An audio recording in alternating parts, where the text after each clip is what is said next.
everybody, it's Kayla Got the 411. I'm back for another What's Good episode. I'm here with the beautiful Brii Elliss. I said that right? Yes.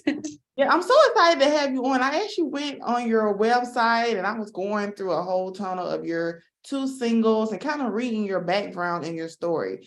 Now, before we get to know you as a person, the segment is called What's Good. So, of course, I got to ask, what's good with you? How's your mental health? Like, how are you currently doing in the year 2023? I'm doing good. This year has been treating me well so far. Just, like being good to myself, staying healthy, and yeah, I'm doing pretty well so far. So how long have you been staying in LA and where did you move from LA to? Yeah, so I originally am from New Jersey and I came out to LA almost like 7.5, almost 8 years ago for college and then just stayed. Oh, okay. So that's pretty much home now. So you just go back home for the holidays to visit family, I take it. Yeah, but I'm pretty much like solidly based here. Now, how was it just being away from your family? Like, did you move out there and you had friends from college? Because you're in the music industry as well. So were you pursuing music while you were in school? Yeah, I got my degree in music. So I got my bachelor's in music at Loyola Marymount. But I came out here like not knowing anyone, no family or anything, just like went for it. I was like, I need to be in LA. So I just came out here and made all my friends in school. And then everyone kind of stayed in the area. So I have like my own little like family here now. That's so nice. So how old are you, Bruce? I'm 25. Hey, so you started doing music when you were 12 years old, and I love hearing you all stories about that first moment where you realized you had a gift. Now, did you discover that you had a voice on you, or did your family and friends discover it first? I loved singing. I always loved singing. So I think like doing talent shows and stuff growing up, I would get like a lot of reception from the teachers and like other parents would come up to my parents and stuff. And that's when I like started realizing, but I would say like my big like aha moment was I kept getting like these really big roles in musicals, just like in school and summer camp and stuff. And I am a horrible actress. So I was like, what is going on here? Like, why am I getting these parts? Especially in middle school, it was like 6th through 8th grade.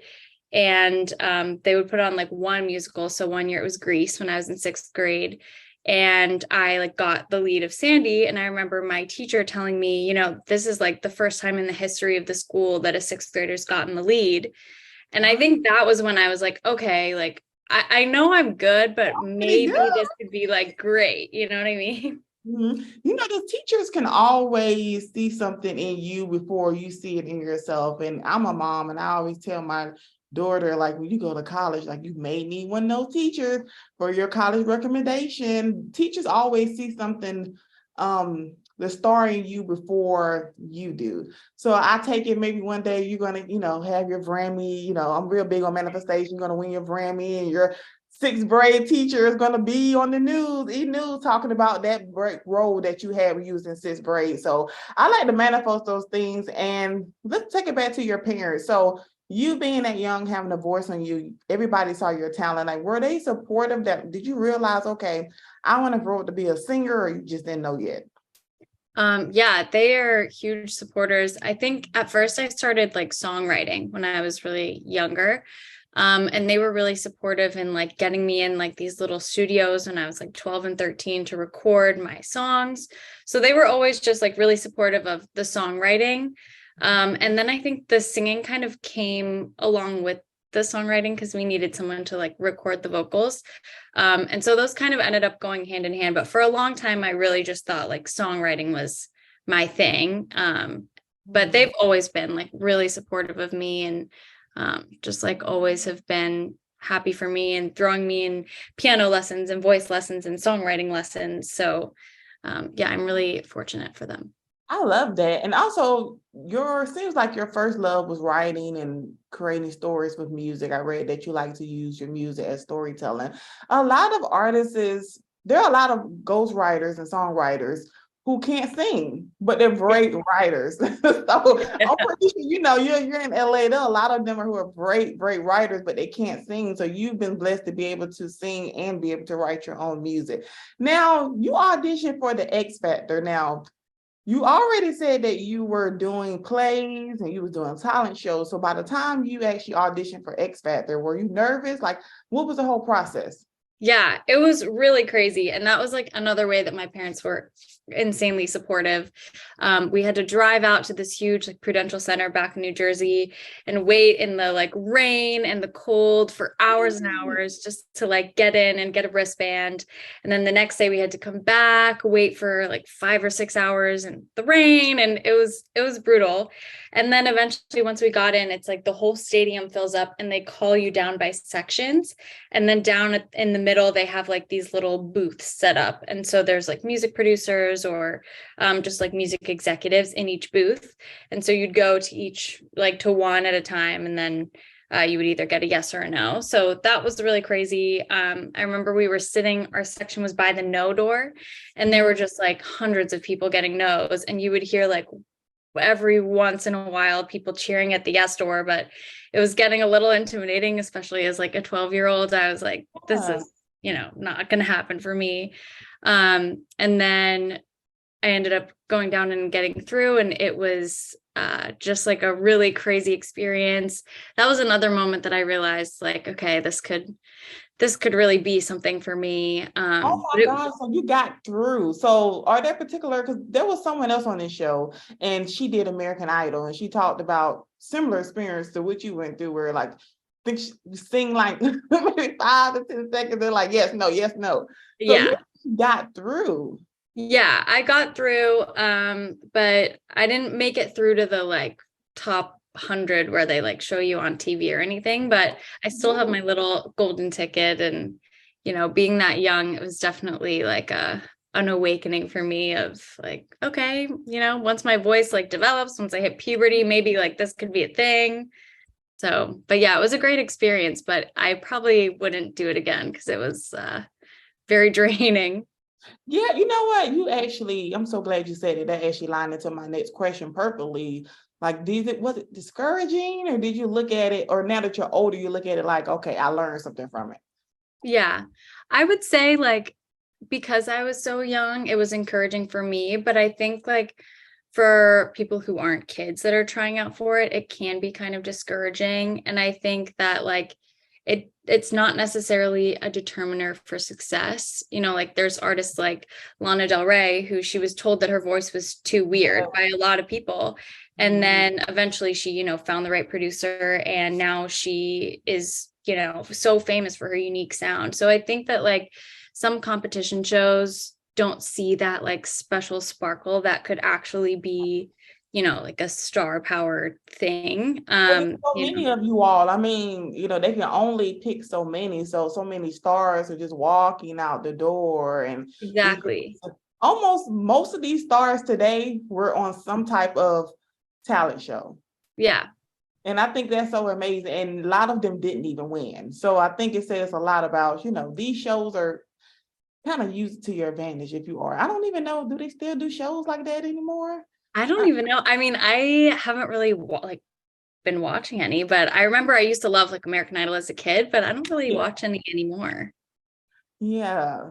Yeah, so I think right now, thankfully, as artists, you all have the blessing to be able to put your own music out on these platforms where you don't have to, try to run someone down with your CD, like how they used to do it back in the day. You all can put your music on TikTok and, wake up the next morning and so many people are loving it. That's the great part about it. Yeah. Now, as an artist, songwriter, and curator, how do you pull your inspiration? Like, do you normally like to work independent, or do you have a team and a group that you work with to create your music? So I have like my little team. So I have me and my producer, and then sometimes we'll have like different like co-writers here and there come in and help us out. But a lot of what I write about is either from like my experience in my life. I write a lot about like my dating experiences, just like life, how to balance, like everything going on in life. And sometimes when I have a little bit of writer's block, I'll pull from my friends' lives. I obviously ask them, of course, but I'll sometimes write from my friends' perspectives if they have some crazy stuff going on in their lives. Writer's block. How do you handle writer's block? Because I was still doing this segment like really throughout COVID. So a lot of artists, they talked about writer's block and, they just couldn't, get out of it. How did you get out of it? If you've been through it, even if your team wasn't able to like shake you out of it? Yeah, I think like it's just some days are just a hit or a miss. Like once in a while, especially with like COVID, there wasn't a lot of like new stimulation and things happening. So I kind of felt like, what do I write about? Who was dating? I mean, like, it was hard to date. Were you dating during COVID? Because I actually met my current boyfriend during COVID, which is kind of crazy. really lucky you. I mean, a bunch of crazy people. Yeah, but I mean, obviously at the beginning, no, I wasn't seeing anyone. But like a year in, I went on a girls' trip with my friends to Tahoe when we were finally able to like be together. And then he had gone on a boys' trip with his friends to Tahoe, and we kind of all met together, and yeah, that's how we met. That's perfect. So I take it that Drunk on Me isn't about this current relationship. It's about relationships, No, right? it's not. So I actually listen to that song over and over and over because I like to dive deep into you artists' lyrics, especially when I have actual singers on here. So the song talks about someone moving too fast and you just kind of telling them like you just need to chill, just let things happen naturally. What was the inspiration behind that? Because I'm single and I'm dating and I'm one of those people where it's like we need to get to know each other. Like you're moving too fast. Like you're looking for a wife. Like you haven't even asked me out on a date. Like, come on. Yeah.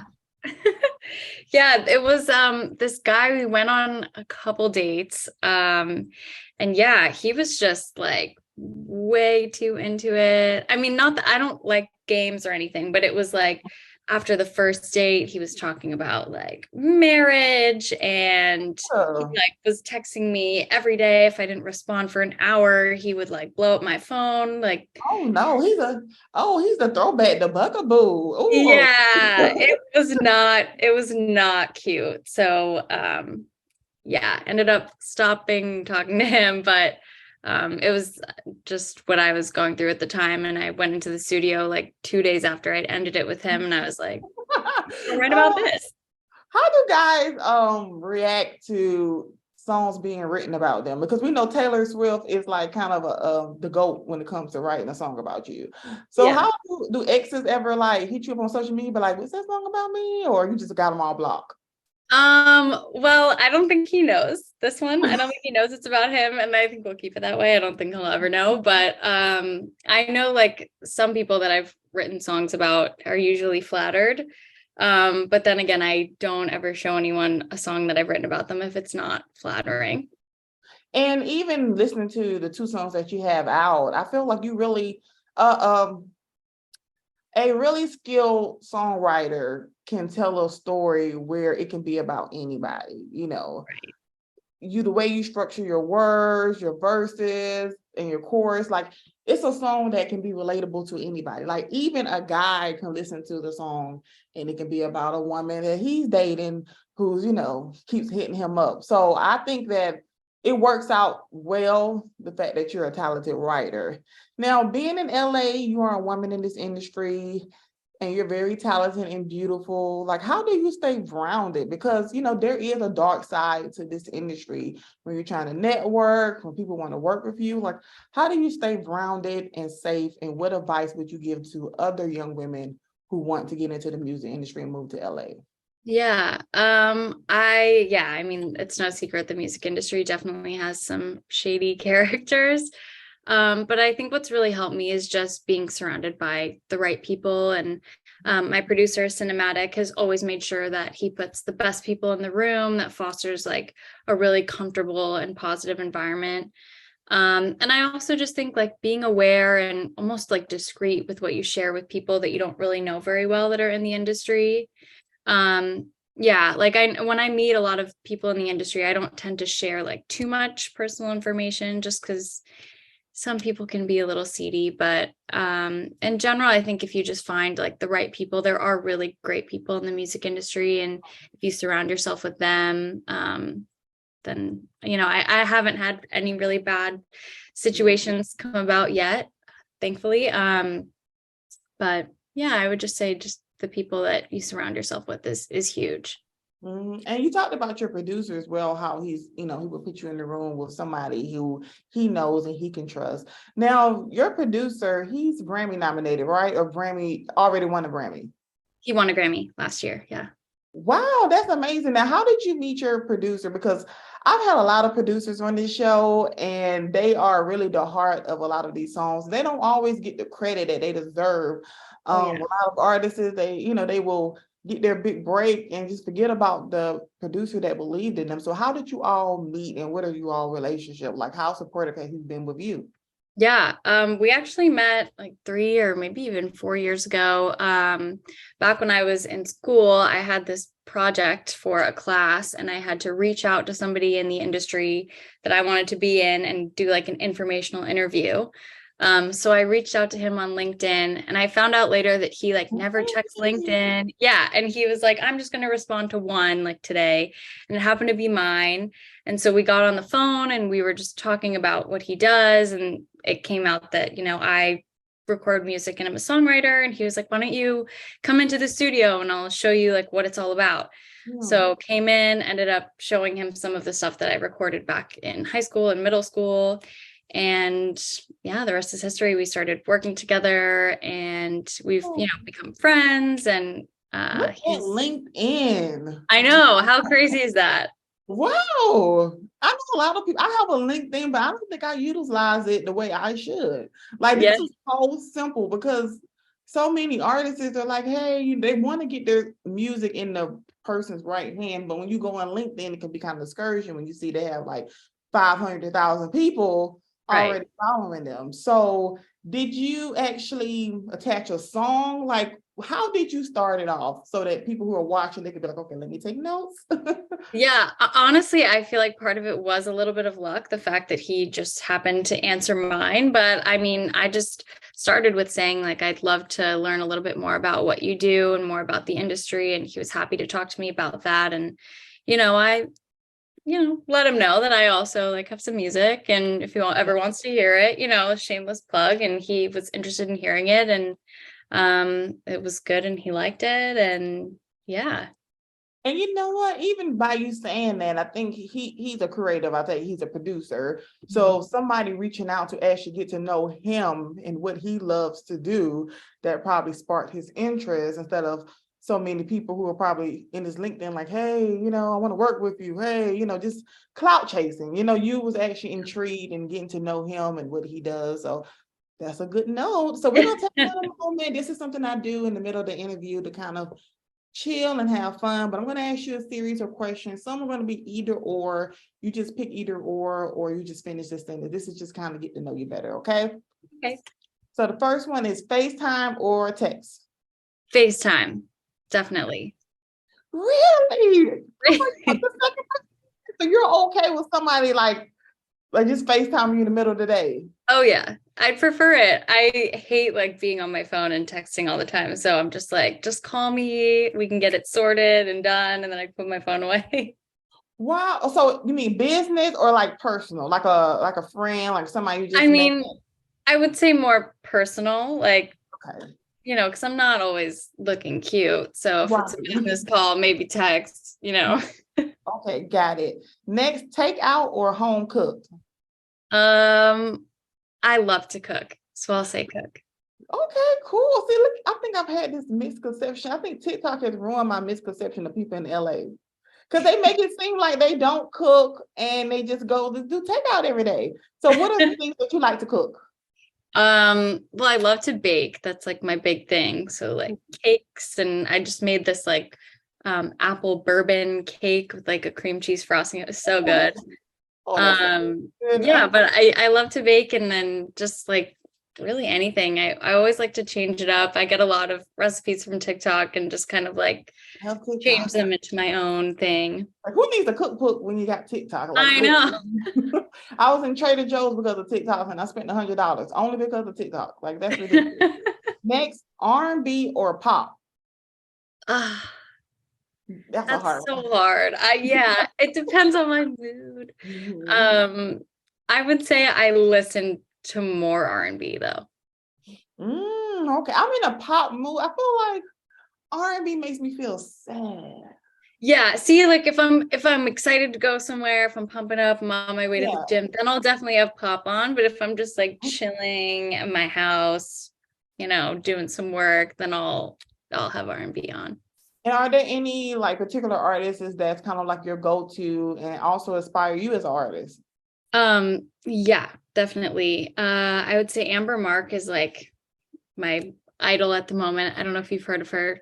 She has an album called Three Dimensions Deep, and it is the best album I've ever heard. Oh, okay. I'm gonna save it now. She came up. I'm gonna go there. I'm always Yeah, into music. she's And amazing. you said she just put out an album, right? I think it was last year. But I still listen to it all the time. It was her most recent album, I think. Okay, I'm gonna check it out tonight because I feel like I've been going through an Ariana Grande stage, and it's like first it was Beyonce Renaissance, and I took a break and I said, let me go back to Ariana Grande. I need something new because once I get stuck on a particular album artist, I can wear it out. Yeah. Now, next, who is the first person you let hear a new single before anyone else? Hmm. I mean, I definitely listen to it myself first with my headphones on before I show it to anyone to make sure it's good. Then I would say my roommates, I usually show. I live with two of my closest friends. So I usually am like, you guys come out of your rooms. I have something to show you. Feedback and when friends give you like their opinion on music, like are they honest and saying, I don't like that, or like how deep are they into giving you critique?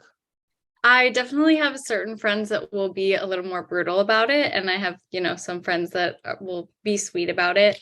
I love it. Yeah, like I have my one friend, Devin, he will, straight up tell me like, I think you could do a stronger line there, or, that's great. So when I take his words like gold, I know he's being honest. Yes, I love that. Now next, describe who you are in 3 different words. Okay. I am charismatic. I'm pretty genuine with people, and I'm pretty confident. Yes. What's your zodiac sign? I feel like you're, hold on, let me I'm a guess. Leo. I knew you was a fire sign. I was gonna say Sagittarius. I knew you had to be a fire sign just based off your confidence, and you just came on just very like confident in who you are. You know who you are. And I'm a Libra, and I just love fire sign women, just except Aries. And I feel like you all are just, you can tell a fire sign woman when she comes to the door. You're just very confident. You already know who you are. And I feel like that's a blessing, especially as you navigate through this industry. They can really tear you apart. I mean, I have a gossip segment, so I may contribute to this, but I feel like this industry can really tear artists apart. When you come in, you already know who you are, like you're untouchable. Yeah, And definitely. that's a great skill to have. And last, was one thing that most people would be surprised to know about you? I think. I guess people who know me well know this, but I think based off first impressions, people are usually pretty surprised when they find out that I'm like a big stoner. Really? Yeah. People are usually pretty surprised when they first meet me. They're like, really? I did not see that for you. But And I think times yeah. has changed. Like, what do they expect? I think, do people expect a stoner to look like how they did in the 70s? Like, maybe they have like this old impression, because even I've met people that I didn't even think that they would smoke. Maybe because you have 2 types of smokers.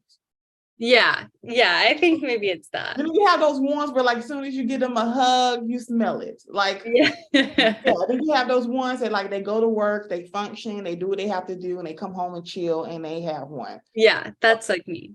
Yes. So you have a new single coming out called Bad Ideal, and I did hear the snippet on Instagram, and you're really, really good with storytelling. So what can we expect from this single? Bad Idea is also one that I wrote back when I was dating. I kept going back to my ex, and it was not ideal. It was a pretty toxic relationship. But I just kept going back to him because it was comfortable and made me feel good momentarily, and then way worse after. So that's kind of what it's about, like knowing that it may not be the best idea to go back to a bad relationship, but kind of having to fight your own self. Yeah.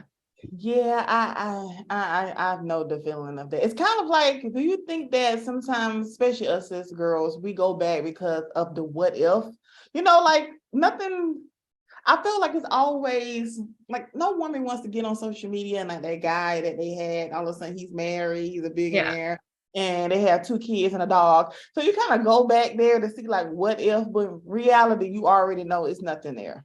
Yeah, And exactly. wasting more time. Now, what advice would you give to anybody who listens to your song that comes out on Friday, January 20th, and they're thinking about going back to a toxic relationship? I'm pretty sure many of you all can relate. No shame. What advice would you give to somebody like, oh, I really want to, go back into it's Valentine's Day is coming up. Hello, that's fun. Like, what would you tell someone that listens to that song? Yeah, I would say as great as it seems in the moment, it's not going to make you feel better, and you can't change someone. Once somebody's shown you who they are, you should believe them. Come on, yes, that's a favorite Maya Angelou quote. Yeah. And with those red flags, like I'm really big. I'm a little. How can I explain myself? I'm a straight sugar. So people don't normally get a lot of second chances with me, unfortunately. So, but there are particular times where I do question myself on past situations, like what if? But I feel like if you have a lot of self-worth in yourself and you know what you deserve, like you'll snap out it really, really fast. Like, okay, like he's nothing. Like I don't need him or she. I don't want to just put guys out there, him or she, they're not worth it, and you tend to snap out of it. Now, the song is coming out on Friday. Now, are there any visuals with it? Like, how's the rollout going to be? Because I feel like your video that you put out already and the way your website is and your logo, like, you have an aesthetic. Yeah. A lot of artists don't have an aesthetic, like you have an aesthetic, the way your page is put together, the way your singles have come out, like that's your aesthetic. So is there anything going to be different with this single or going to be a music video? What's the 411? So this one doesn't have a music video, but it's part of an EP, and the EP is coming out in March, and that will have a music video for one of the other songs on the EP, but no music video for this one. Cool. So the EP, I take you already have a name for it. I do. You can't share yet. I'm not sure if I can share it. I'll share it. It's called Solitaire, because it's about my experience dating. The whole first album was when I was single, and Solitaire is a game that you can play by yourself. Oh, that's so cool. So oh wow, that goes with the picture. Oh, that's Yeah, and then the album cover has like cards on the ground. It's all kind of ties very, together. very clever. Love that. Now, since we're at the end of the interview, I'm big on manifestation. I believe if you say it. So we're going to go ahead and say, what do you want for yourself to happen for 2023? But you're going to say it in a way that it's already happened. Okay, yeah, I love this. I do a manifestation journal like every new year, like looking back on the year. Yes, girl, that was So me. I'm into it. Okay. So I am grateful for the positive reception to my first EP. I'm grateful for my record deal, and I am thankful for the continuation of wonderful relationships in my life. Yes, the way you said it, like I really believe it. I was like, record, and that's how you were supposed to say it. Like, say it as if it's already happened and you truly believe it, like it really can happen. I know some people don't really believe in manifestation, but you just have to believe in yourself as well. Now, you say you had a manifestation journal before we close out. When did you start doing that? I started doing it like 3 years ago, just on New Year's, like every January 1st, I write about like the year and what I'm grateful for that happened in the year. And it really works. It's crazy looking back, like everything I wrote a year ago happened. So Yes. I keep doing it. Yes, I love that. Brii, thank you so much for being on. I love having girls on here. I feel like you all are more open and vulnerable when it comes to, just getting deeper and diving into your lyrics. I want to say thank you so much for being on here. Chill and cool, right? Fun. Yeah. Thank you so much for having me.